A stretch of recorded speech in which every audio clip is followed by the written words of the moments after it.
Praise the Lord. आप सभी को जय मसीह की। आज हम बाइबल में से शैतान के 7 गुप्त हथियारों के विषय में सीखेंगे जो वो एक विश्वासी के जीवन के अंदर इस्तेमाल करता है। हो सकता है आप बाइबल पढ़ने वाले हो, आप प्रार्थना करने वाले हो, चर्च जाने वाले भी हों, लेकिन कभी कभी शैतान उनके जीवनों के अंदर भी ये अपने वेपन्स, अपनी गुप्त योजनाओं को चलाता रहता है, क्योंकि उनको लगता है कि हम तो प्रार्थना करने वाले, हम बाइबल पढ़ने वाले, लेकिन वो इन वेपन्स को इग्नोर कर जाते हैं। ठीक है, क्योंकि जब कोई आर्मी होती है तो वो जब किसी ऑपरेशन पर होती है, किसी मिशन पर होती है, तो वो अपनी प्लानिंग्स को सीक्रेट रख कर चलती है।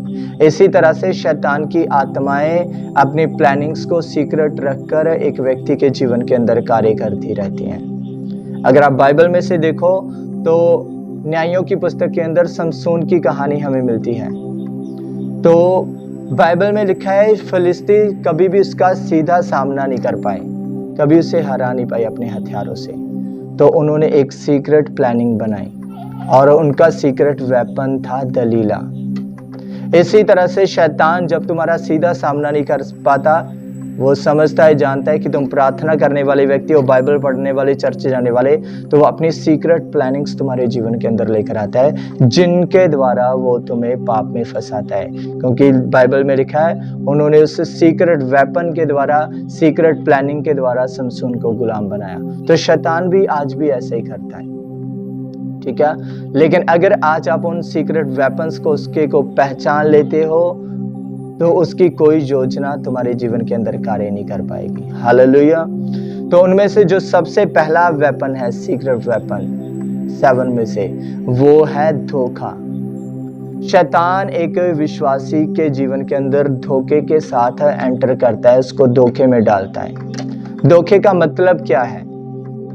जो तुम्हें दिखाया जा रहा है, जो तुम्हें कहा जा रहा है, वैसा नहीं होता, उसका उल्टा होता है।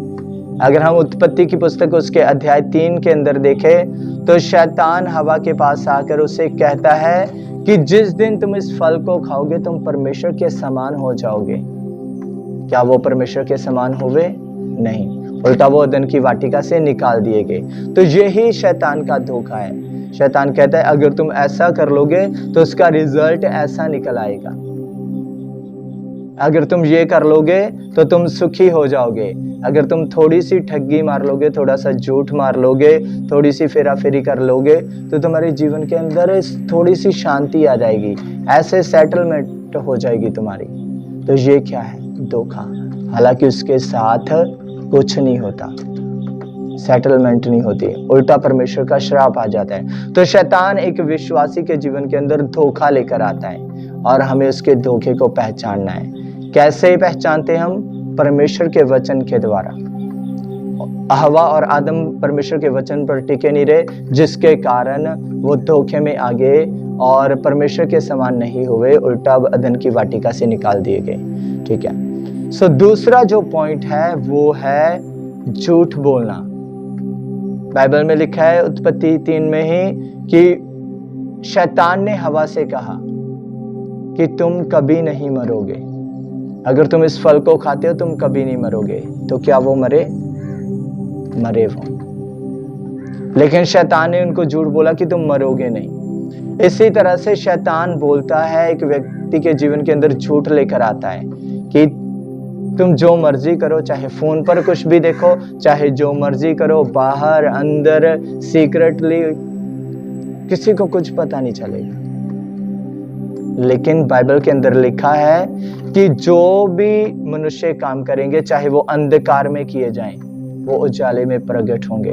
परमेश्वर के वचन में लिखा है परमेश्वर हर एक बात का न्याय करेगा। ठीक है। तो बाइबल में लिखा है शैतान जो है वो शुरुआती से झूठा है। अगर हम यूहन्ना रचित सुसमाचार उसके अध्याय 8 में देखें तो यीशु मसीह ने कहा वो झूठ है और झूठ का पिता है। झूठ की उत्पत्ति उसी से हुई है और वो कभी सत्य बोलता नहीं है। तो शैतान एक विश्वासी के जीवन के अंदर झूठ को लेकर आता है कि कभी कोई बात नहीं, किसी को पता नहीं चलता। ठीक है। तो ये उसका वेपन है। जब तुम्हें लगने लगे कि किसी को कुछ पता नहीं चलेगा, ठीक है, तुम्हारे पास आकर वो झूठ बोलता है कि करो जो मर्जी, लेकिन ये उसका हथियार है। नंबर 3 पर जो उसका वेपन है वो है शक लेकर आना। जब शैतान हवा के पास आया तो उसने क्या बोला? क्या परमेश्वर ने सच में ये कहा है? शैतान ने परमेश्वर के वचन के ऊपर क्वेश्चन किया, क्या ऐसा ही है? शैतान कभी कभी तुम्हारे ऊपर खुद के ऊपर डाउट, सेल्फ डाउट लेकर आता है, कभी कभी परमेश्वर के वचन पर, कभी कभी परमेश्वर की प्लानिंग पर, कभी कभी परमेश्वर पर। तो वो उसका काम है शक लेकर आना, ये उसका सीक्रेट वेपन है। जब तुम्हारे अंदर शक आती है, नहीं मुझे नहीं लगता मुझे परमेश्वर ने चुना है, मुझे नहीं लगता कि परमेश्वर मुझसे बात करता है, मुझे नहीं लगता परमेश्वर के वायदे सच्चे हैं, मुझे नहीं लगता प्रभु मेरे जीवन में ये काम करेगा, तो तुम्हारे अंदर एक डाउट आ जाता है। वो बाहर से नहीं तुम बोल रहे, अंदर ही अंदर ये चीजें चल रही हैं और शैतान शक को पैदा कर रहा है, शक को लेकर आ रहा है। तो ये उसका सीक्रेट वेपन है, इसे पहचाने। परमेश्वर के वचन में हमेशा हमारे लिए आशा है, हालेलुया। लेकिन शैतान कहता है कोई होप नहीं है तुम्हारे जीवन के अंदर, तुम्हारे जीवन के अंदर निराशा है, शायद प्रभु ने तुम्हें चुना नहीं, प्रेम नहीं करता, बहुत सारी चीजें वो लेकर आता है और परमेश्वर के ऊपर शक पैदा शुरू कर देता है। तुम परमेश्वर पर शक करना शुरू कर देते हो। तो ये शैतान का हथियार है, उसे मालूम है अगर शक करेगा तभी परमेश्वर से दूर होगा, ठीक है, ओके। जो नंबर 5 पर उसका हथियार है वो है नंबर 4 पर जो उसका हथियार है वो है घमंड। वो एक व्यक्ति के जीवन के अंदर घमंड लेकर आता है,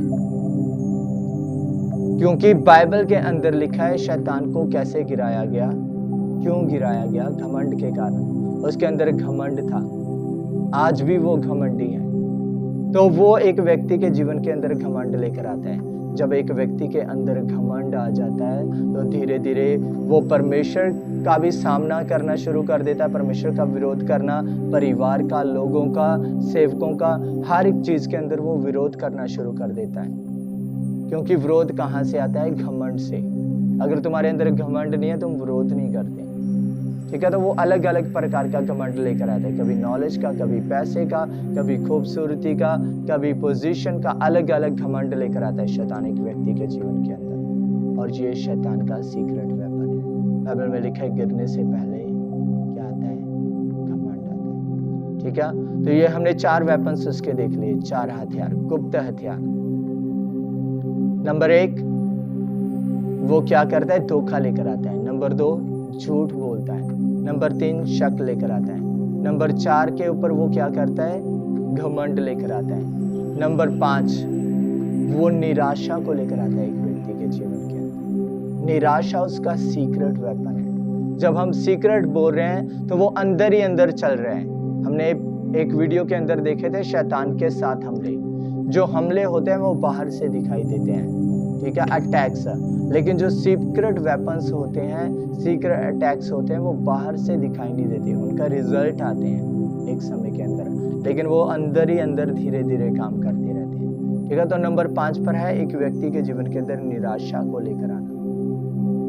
तो जब शैतान बार बार एक व्यक्ति के जीवन में निराशा आए एक व्यक्ति के जीवन में, तो उसे समझ जाना चाहिए कि ये शैतान की ओर से है।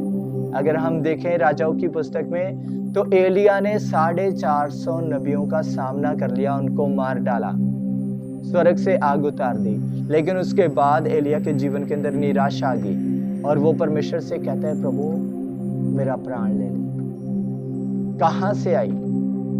जो पहले इतना दलेर था, ये शैतान ने अपना सीक्रेट वेपन चलाया और उसके जीवन के अंदर निराशा ले आया और उसे अपने जीवन के उद्देश्य को खत्म ऐसा लगने लगा एलिया को कि मेरे जीने का कोई फायदा नहीं है। इसी तरह से शैतान एक व्यक्ति के जीवन के अंदर निराशा लेकर आता है। उसे लगता है मेरा सेवा का, मेरा काम का, किसी काम में मेरा कोई फायदा नहीं है, मेरे जीवन का कोई उद्देश्य नहीं है, अभी कोई फायदा नहीं है, ठीक है। तो ये शैतान का एक बड़ा हथियार है।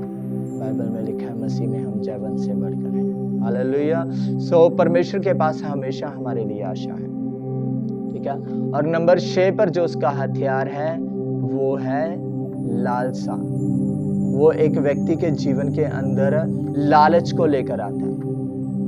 लालसा या फिर लालच आप इसे बोल सकते हो। क्यों? लालच अलग अलग प्रकार का हो सकता है। वो जब यहूदा के जीवन के अंदर आया तो उसने पैसे का लालच वो लेकर आया, लेकिन जब वो दाऊद के जीवन के अंदर आया तो वो व्यभिचार का लालच लेकर आया। जब औरों के जीवन के अंदर आया तो किसी के जीवन में कुछ, किसी के जीवन में कुछ, आपके जीवन में कुछ और हो सकता है। तो शैतान अलग अलग प्रकार का लालच लेकर आता है। इवन वो तो यीशु मसीह तक नहीं रुका, उसने कहा यदि तू मुझे प्रणाम करे, झुककर दंडवत करे तो ये सारी चीजें दुनिया की मैं तुझे दे दूंगा। ये क्या था? लालच देना। तो शैतान लालच लेकर आता है एक व्यक्ति के जीवन के अंदर, और वो सामने खड़ा होकर थोड़ी बोलता है, वो अंदर ही अंदर बोलता है, चलाता है इस चीज को। और अगर तुम लालच में फंस गए तो तुम उसके वेपन के नीचे आ चुके हो, उसने अपना काम करना शुरू कर दिया। बाइबल के अंदर हमें 10 आज्ञाओं में से एक आज्ञा मिलती है, लास्ट आज्ञा 10वीं आज्ञा, तो लालच मत करना। क्यों परमेश्वर ने बोला? और सबसे ज्यादा डिस्क्रिप्शन इसी वचन पर दी गई है, तो लालच मत करना, क्योंकि लालच शैतान का वो हथियार है जो एक विश्वासी के जीवन को, एक व्यक्ति के जीवन को बर्बाद कर देता और उससे परमेश्वर से दूर कर देता। बाइबल में लिखा है लालच के, लोभ के कारण बहुतों का विश्वास रूपी जहाज डूब गया। ठीक है, तो ये एक शैतान का सीक्रेट वेपन है। ठीक है, और लास्ट उसका जो वेपन है, सीक्रेट वेपन 7वां, वो है दोष आरोपण। एक व्यक्ति को दोषी महसूस करना अंदर से, वो बाहर से नहीं करता, क्योंकि बाइबल में प्रकाशित वाक्य में लिखा है वो दोष लगाने वाला है। अगर हम जकरिया की पुस्तक में देखें तो वो यहोशू महायाजक पर दोष लगा रहा था खड़ा होकर कि देखो इसके कपड़े मैले हैं। कपड़े मैले मतलब उसके जीवन पर दोष लगा रहा था। आज भी वो कहता है तू पवित्रताई में चलने वाला नहीं है, तेरे जीवन में ये कमी है, तू प्रार्थना करने वाला नहीं है, तो उससे उतनी बाइबल नहीं पढ़ी हो रही, तेरे से समय पर हर एक चीज को, परमेश्वर के कामों को तू कर नहीं रहा। अलग अलग चीजें वो लेकर आता है कि व्यक्ति के जीवन के अंदर उसे दोषी महसूस करवाता है। लेकिन परमेश्वर कभी ऐसा नहीं करता। जब परमेश्वर का आत्मा आपसे बात करता है, जब प्रभु आपसे बात करता है, तो वो आपको कहता जरूर है कि तुम्हारी ये गलती है, लेकिन वो तुम्हें आगे की ओर लेकर जाता है, पीछे की ओर नहीं। शैतान जब तुम्हारे साथ बात करता है, वो जब तुम्हें दोष आरोपण करता है तो वो तुम्हें स्टॉप करता है। परमेश्वर का आत्मा तुम्हें आगे मूव करता है। हालेलुया। तो जब तुम्हें रोका जाए अंदर से कि तुम परमेश्वर के काम के, परमेश्वर के लायक नहीं हो, तो ये शैतान का एक बड़ा हथियार है, ताकि तुम प्रार्थना में रुक जाओ, सेवा के कामों में रुक जाओ। ठीक है, तो अगर आप इन 7 सीक्रेट वेपन्स को पहचान लेते हो, तो जब भी ये सारी चीजें होंगी तो आप आसानी से अंडरस्टैंड कर लोगे, ओके ये शैतान की ओर से है। ठीक है, और आप उसका सामना करोगे। और इसका सामना ऐसे नहीं होता जैसे हम किसी के अंदर दुष्ट आत्माएं आई होती हैं, हम इन्हें प्रार्थना में बैठकर डांटते हैं, लेकिन इनका सामना कैसे होता है? अगर वो तुम्हारे जीवन के अंदर लालच लेकर आता है तो तुम्हें धीरज के अंदर रहना होता है। अगर वो तुम्हारे जीवन के अंदर शक लेकर आता है तो तुम्हें परमेश्वर के वचन के ऊपर खड़े होना होता है। अगर वो तुम्हारे जीवन के अंदर झूठ लेकर आता है तो तुम्हें परमेश्वर की सच्चाई पर खड़े रहने की जरूरत होती है। ठीक है, अगर वो तुम्हारे जीवन के अंदर निराशा लेकर आता है तो तुम्हें आशा में चलना होता है। ऐसे हम इसको हराते हैं, उसकी युक्तियों को। ठीक है, हाँ प्रार्थना में हम हरा सकते हैं, लेकिन ये एक प्रैक्टिकल वे है। ठीक है, तो वो क्या 7 पॉइंट्स हैं? नंबर 1 दोष लगाना, नंबर 2 झूठ बोलना, नंबर 3 शक को पैदा करना, नंबर 4 घमंड लेकर आना, नंबर 5 पर निराशा लेकर आना, नंबर 6 पर लालच लेकर आना, और नंबर 7 पर दोष आरोपण करना, दोष लगाना एक व्यक्ति के जीवन के ऊपर। ठीक है, एक्यूजेशन करना। ठीक है, तो जब आप इनको समझ चुके हो तो मेरा विश्वास है कि अब शैतान की वो युक्तियां तुम्हारे जीवन के अंदर कार्य नहीं कर पाएंगी। अगर समसून फिलिस्तियों के सीक्रेट वेपन को पहचान जाता तो वो कभी भी गुलाम बनकर उनकी सेवा ना करता, वो चक्की ना पीसता। और अगर आज आप इनको समझ चुके हो तो इसका मतलब है आप कभी भी शैतान के जाल के अंदर फंसने वाले नहीं हो, उसकी प्लानिंग के अंदर आने वाले नहीं हो, क्योंकि आपने उसके 7 सीक्रेट वेपन्स को पहचान लिया। हालेलुया। आइए इस समय प्रार्थना करेंगे, अपनी आंखों को बंद करें और प्रार्थना में चलें। प्रभु तेरा धन्यवाद करते हैं खुदावंद, तेरी उपस्थिति में आता हूँ खुदावंद। इस समय खुदावंद मैं तेरे लोगों को खुदावंद तेरी उपस्थिति में ले आता हूँ खुदावंद। तेरी बड़ी दया को खुदावंद तेरे लोगों के जीवनों के अंदर मांगता हूँ खुदावंद। इन्होंने तेरे वचन की शिक्षा को प्राप्त किया है खुदावंद, और शैतान के वो गुप्त हथियारों को खुदावंद देखा है जो देखने में नॉर्मल लगते हैं, नेचुरल लगते हैं। एक व्यक्ति कह सकता है कि ये तो नॉर्मल है। हो सकता है किसी व्यक्ति के अंदर घमंड है, किसी के अंदर लालच पैदा हो गया, किसी के अंदर निराशा आ गई, लेकिन आज तेरे लोगों ने देखा है खुदावंद कि ये शैतान के वो हथियार हैं जो वो गुप्त रीति से चलाता है एक विश्वासी को गिराने के लिए, एक विश्वासी को अपना गुलाम बनाने के लिए खुदावंद। तेरी बड़ी दया खुदावंद इस समय तेरे लोगों के जीवनों के अंदर चाहता हूँ, जिसके जीवन के अंदर खुदावंद शैतान के इन 7 हथियारों में से कोई भी इस समय कार्य कर रहा है, तो यीशु मसीह के नाम में शैतान की उन युक्तियों को राइट नाउ मैं नाश करता हूँ, डिस्ट्रॉय कर देता हूँ। खुदावंद तेरे लोग निराशा में से बाहर आ जाएं, लालच में से बाहर आ जाएं। हर एक वो आत्मा जो इन्हें लालच के लिए प्रेरित करती हैं, उकसाती हैं, यीशु के नाम से इनके जीवनों को छोड़ें और जाए राइट नाउ यीशु मसीह के सामर्थी नाम में। हर एक वो झूठ बोलने वाली आत्मा इनके जीवनों से जाए यीशु मसीह के नाम में। और खुदावंद ये तेरे वचन की सच्चाई पर खड़े होने पाए खुदावंद, ये धोखे से बाहर निकलने पाए। जहां पर शैतान इन्हें धोखा दे रहा है खुदावंद, वो चीजें इन्हें क्लियर करें कि यहाँ पर शैतान की प्लानिंग है खुदावंद। ओ प्रभु तेरे लोगों के जीवनों के ऊपर तेरी बड़ी दया को चाहता हूँ खुदावंद। प्रभु ये दोष आरोपण से बाहर 49 निकलने minutes पाए ago. खुदावंद, क्योंकि Tap the तूने इनके notification or सारे go to पापों albums का to view दाम it. चुका दिया है खुदावंद, Recording और तू screen. इनसे प्रेम करता है Pause. खुदावंद। ओ प्रभु ये 16 तेरे minutes. चुने हुए हैं खुदावंद। ओ प्रभु तेरी दया तेरी कृपा चाहते हैं। मैं आपको कहना चाहता हूँ परमेश्वर आपसे प्रेम करता है। शैतान के झूठ में कभी ना आए, उसके झूठों से बाहर निकलें, उसके सीक्रेट वेपन्स को रद्द करें, उसे निकम्मा करें, अपने जीवन में एवरीडे उन्हें डांटें। और खुदावंद तेरा धन्यवाद करते हैं खुदावंद, तेरी बड़ी दया को चाहता हूँ। इस समय तेरे लोगों को मैं ब्लेस करता हूँ खुदावंद, तेरी डिवाइन विजडम खुदावंद तेरे लोगों के जीवनों के अंदर कार्य करने पाए खुदावंद, ताकि ये शैतान की युक्तियों को समझ सके, जान सके, पहचान सके।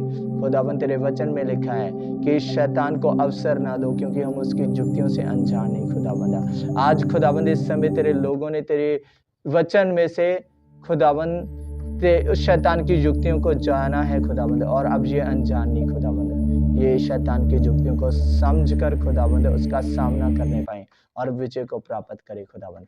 तेरी बड़ी दया को चाहते ब्लेस करता हूँ खुदावंद, सारी महिमा आपके नाम को देते। प्रार्थना प्रभु यीशु मसीह के नाम से मांगते हैं, आमीन आमीन।